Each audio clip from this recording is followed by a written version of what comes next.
My goodness, what are those you're wearing on your eyes? What are those dark colors? You must excuse me, I'm behind the time. Come over, come over. Let me introduce myself. Well, I am Virginia Kelly, and the folks around here always called me Miss Virgie. I was born in 1874, and I came to Longview in 1882 at the age of 8 years old.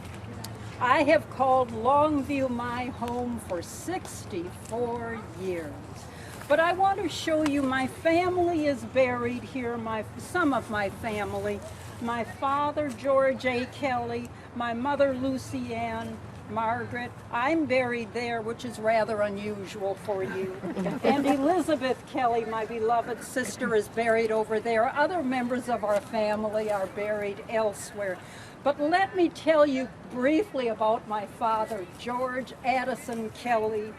George Kelly was known fondly as G.A. Kelly. In 1860, Father had a plowing industry in Jefferson, and it was there that Father developed what would later become the famous Blue Kelly plow. What a work of art that is. However, in 1880, a terrible fire burned Father's business to the ground. Nothing could be saved. So 2 years later, with courage and a sense of adventure, Father moved his family, all of us, to Longview to start again. And he built a large new plow company at the corner of High Streets and Cotton. That plow company was so successful that by 1910 it was heralded as the largest plow industry west of the Mississippi.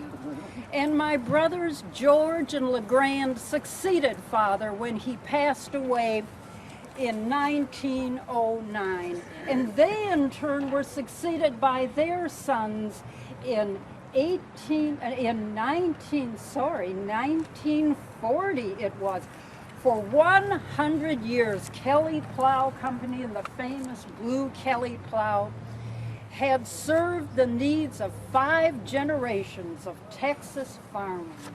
But now as we moved here and when we were children, our parents instilled in us a respect for hard work, and they urged us to make things happen ourselves, not sit back and wait for others to take the initiative.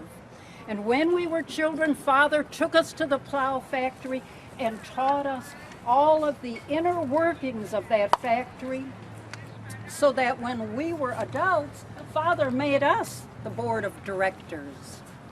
When we were adults, our parents insisted that we attend college, and I graduated from the Boston Conservatory of Music in New England and came here after a few years in Washington, a few years in New York City, returned to my beloved Longview. As I said before, I have called it home for 64 years. But when I got back here, it was still but a rude, small little town, a crude town.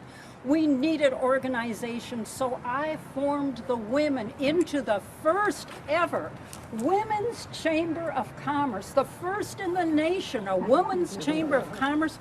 We gained national headlines.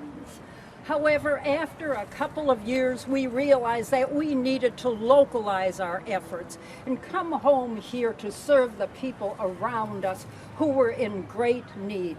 So with that in mind, I formed the Longview Federation of Women's Clubs, and we set our sights on building a grand new community center for all the people of Longview and the surrounding area. And by 1936, through a lot of scrimping, a lot of saving, we were able to purchase a lot over there at 2nd Street in Whaley. And when we had paid for that lot, we had just 1 penny left in our treasury. Well, fortunately, the county commissioners joined forces with us and built the building. And I still remember that May 14th of 1940 was a wonderful day for the people of Longview. as the Longview Community Center opened its doors for the first time. Our clubs had found a new home. It's so touching. The people of Longview had finally found a glorious new place to gather. Now, throughout the years, people have said that, they have said that I was a long-time leader in cultural affairs, in civic affairs, in church affairs, and I say nonsense. I was just honoring the commitment of the legacy of my parents to us children, to love and serve one another, and to every day to contribute to the well-being and the growth of Longview. And I am so proud of my family. I am so proud of the people of Longview, and I just thank you for stopping by to hear the story of my family. And I invite you to go